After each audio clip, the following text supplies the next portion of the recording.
ઘરની બાલ્કનીમાં તમે હિંચકે બેઠા હો અને જો તમારા એવા નસીબ ના હોય અને ઓફિસ જવાનું કમ્પલસરી હોય, ઓફિસે બેઠા હોય અને બારીમાંથી તમને વરસાદ દેખાતો હોય અને જેની યાદ આવે એને આ રીલ તમે ચોક્કસ મોકલી આપજો. સાહેબ, વરસાદ અને યાદ એની સાથે જોડાયેલી બહુ બધી રચનાઓ તમે લખી છે. હા, આજે વરસાદ ઉપર તમારી પાસેથી કંઈક સાંભળવું છે.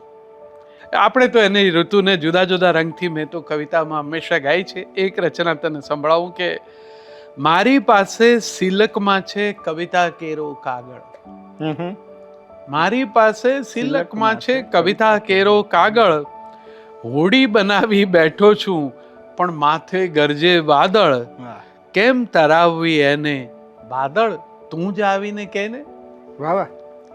ને ભીની આ મોસમમાં પેલી નઝમ આવતી યાદ, ભીની આ મોસમમાં પેલી નઝમ આવતી યાદ, કાગળની હોડી ને સાથે ઘેરાયો વરસાદ, ને બાળપણાના દિવસો વીત્યા, ડાપણ આવ્યું વયમાં, બદલાયું ને સમજાયું કઈ કેટલું વીત્યા સમયમાં, બાળક થઈને તરતી મુકતો નચિંત થઈને જેને, આજે વાદળ વરસે ત્યારે કેમ તરાવવી એને વાદળ તું જ આવીને કેને.